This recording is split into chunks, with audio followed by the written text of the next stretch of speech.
नमस्कार, मैं हूं अनिल साहू और आप देख रहे हैं फोर्थ पिलर न्यूज। 22 जून को बड़े इमामबाड़े पर भाईचारा सम्मेलन का आयोजन होगा। कौमी भाईचारा मंच एवं भीम आर्मी एकता मिशन के तत्वाधान में होगा कार्यक्रम। देश में बढ़ती आतंकी घटनाओं और आपसी सद्भाव भाईचारे पर वक्ता रखेंगे अपनी बात। देश और प्रदेश में खत्म होता भाईचारा, बढ़ रही नफरतों पर होगी चर्चा। कार्यक्रम में विभिन्न विचारधारा, शिया सुन्नी के अलावा अन्य धर्म के लोग होंगे शामिल। देश में एकता और भाईचारे में बढ़ रही दूरियों को देखते हुए सामाजिक भाईचारा सम्मेलन का आयोजन किया गया है।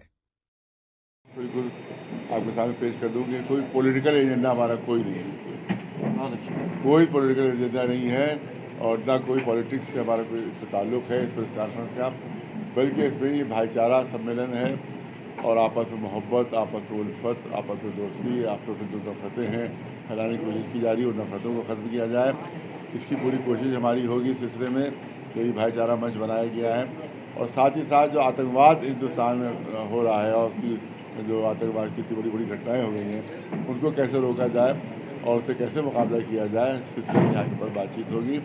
और यहाँ के ऊपर जो संविधान हमको दिया गया है और हमारे जो दलित नेता हैं उन्हीं ने ही संविधान बनाया है, लेकिन हमें अफसोस है कि संविधान तो बन गया है, उस पर कानून बन गए हैं, लेकिन हमारे दलितों के साथ अभी तक वो इंसाफ उनको मिलना चाहिए, वो इंसाफ अभी तक नहीं मिल रहा है और जगह जगह उनके साथ ज़्यादती होती है, जगह जगह उनके साथ उनकी बेइज्जती होती है, जगह जगह उनके हक़ जो है वो गस्प किए जाते हैं।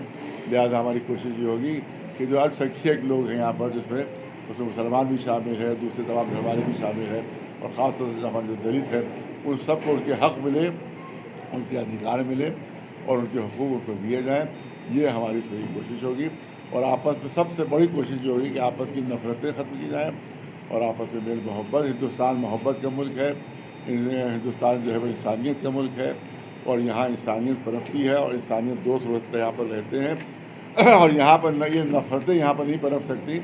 और इसीलिए हमने कहा है कि यहाँ पर किसी जलसे में कहा था यहाँ पर अगर नफ़रत का बीज बोया जाएगा हिंदुस्तान में तो वो सड़ जाएगा। यहाँ की ज़मीन जो है नफ़रत का बीज बर्दाश्त नहीं कर सकती। यहाँ अगर कोई पौधा वही फल पनप सकता है तो मोहब्बत का पौधा लगाया जाए, तो दोस्ती का पौधा लगाया जाए, वही पनप सकता है, उसी में फल आ सकते हैं। लिहाजा हमें जो दोस्ती के पौधे हैं उन्हीं को आगे बढ़ाना है, उनको आपस में मेल मिलाप पैदा करना है। और मैंने कई मिसाल दी थी कि हिंदुस्तान एक गुलदस्ता है, क्योंकि एक तो होता है वहाँ पे एक ही तरह के फूल हों, मालूम सब सिर्फ गेंदा लगा हुआ है, सिर्फ गुलाब लगे हुए हैं, सिर्फ मोतिया, तो उससे दिल भर जाता है। लेकिन गुलदस्ता होता है जिसमें हर फूल होता है, तो जब हर फूल जमा होता है तो उसमें ज़्यादा खूबसूरती पैदा हो जाती है।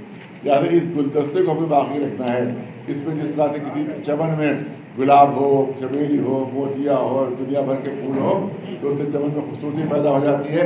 लिहाजा हमारा जो गुलदस्ता है उसमें कोई फूल जो है वो मुसलमान है, कोई हिंदू है, कोई सिख है, कोई ईसाई है, कोई दलित है, कोई किसी मजहब और किसी धर्म ताल्लुक़ रखता है, ये गुलदस्ता ख़त्म नहीं होना चाहिए। ये गुलदस्ता बाकी रहना चाहिए जो इंसानियत की डोरी से बंधा हुआ है। ये डोरी जब तक बनी रहेगी, जब तक ये गुलदस्ता कायम रहेगा। लिहाजा हमारी कोशिश यही होगी कि सबको उनको बराबर का हक़ दिया जाए और किसी तरह से कोई नाइंसाफ़ी ना हो। सांप्रदायिकता जो फैलाई जा रही है, नफ़रतें जो फैलाई जा रही है, उन नफ़रतों का हमको मुकाबला करना है। जो आपस में नफ़रतों के ज़रिए से जो सियासत की जा रही है और नफ़रतों की दीवारों के ज़रिए से आपस में जो बांटा जा रहा है वो ख़त्म होना चाहिए, उसको बिल्कुल मिल जाना चाहिए। इसी तरह से आप देखें कि जो जितने भी कमज़ोर तबके के लोग हैं उनको उनका पूरा हक़ मिलना चाहिए। बहुत सी चीज़ें ऐसी हैं अभी जो अभी हमको नहीं मिली हैं, हमारे दलितों को नहीं मिली है। मुझे नहीं मालूम कि हमारी जो इंडिया की जो प्रेसिडेंट है, मुझे नहीं पता क्या हमारी इंडिया की जो प्रेसिडेंट है क्या वो राम मंदिर अभी तक गई हैं? बाहर